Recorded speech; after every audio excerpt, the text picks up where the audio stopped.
pourquoi une marche des pères? Et au fond, la question est assez légitime. Pourquoi une marche des pères de famille? Pourquoi pas une marche des familles? Pourquoi pas une marche avec les épouses, les enfants?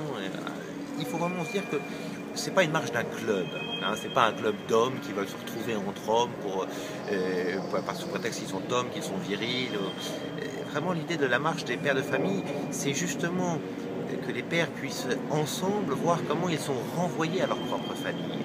C'est-à-dire comment prier ensemble, réfléchir ensemble, marcher ensemble pour évoquer ensemble les vraies questions qui préoccupent leur cœur, les épreuves spécifiques à leur vie de père, comment être meilleur époux, comment avoir un meilleur équilibre entre sa vie familiale et sa vie professionnelle, comment vivre en harmonie le plus possible avec ses enfants. Voilà, c'est vraiment cette idée-là de s'ancrer et de s'ancrer dans cette communauté des pères qui à nouveau n'est pas fermée mais qui va vraiment s'ouvrir sur le mystère de Dieu et vient rechercher auprès du mystère même de la paternité divine le sens de sa propre paternité.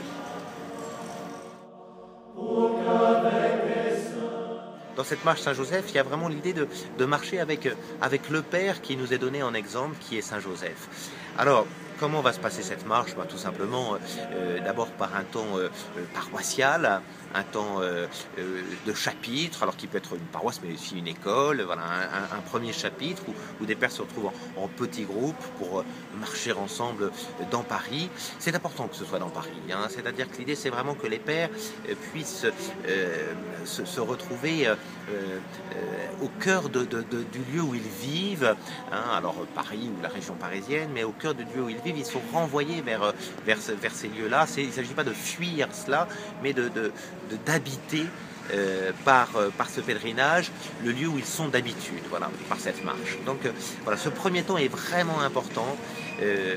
Et puis ensuite, nous allons nous retrouver tous ensemble au niveau de l'église Saint-Augustin, dans l'église Saint-Augustin, pour recevoir un enseignement. En l'occurrence, cette année, Monseigneur Ravel, qui va nous enseigner sur la filiation de Jésus et sur la paternité de Dieu. Enfin, nous terminerons par la montée à Montmartre. Montée à Montmartre, temps important, dans cette belle basilique qui sera le centre de tout et où les familles nous retrouveront là-bas, les épouses, les enfants à nouveau. Hein. Il s'agit d'une marche où les parents sont renvoyés, les pères sont renvoyés vers leur famille. Voilà, et là nous célébrons l'Eucharistie avec le cardinal 23, nous aurons la possibilité de nous confesser également. Voilà, grand moment communautaire et liturgique qui viendra clore cette magnifique marche Saint-Joseph.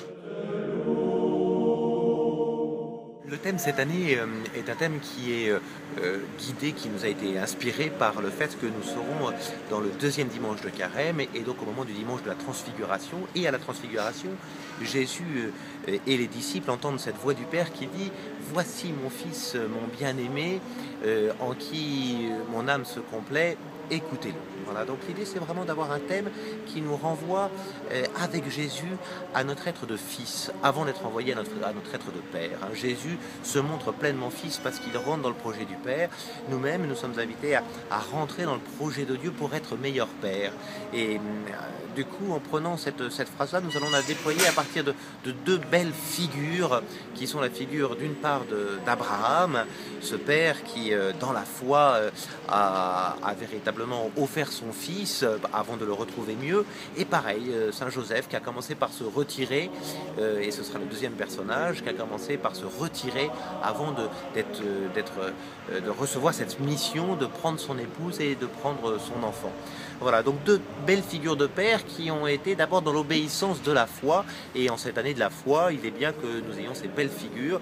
Jésus, d'une part, qui est sur la montagne et qui nous montre un véritable exemple de confiance en Dieu, et puis Abraham et Joseph, eux aussi fidèles à Dieu, très bons fils pour être à leur tour très bons pères.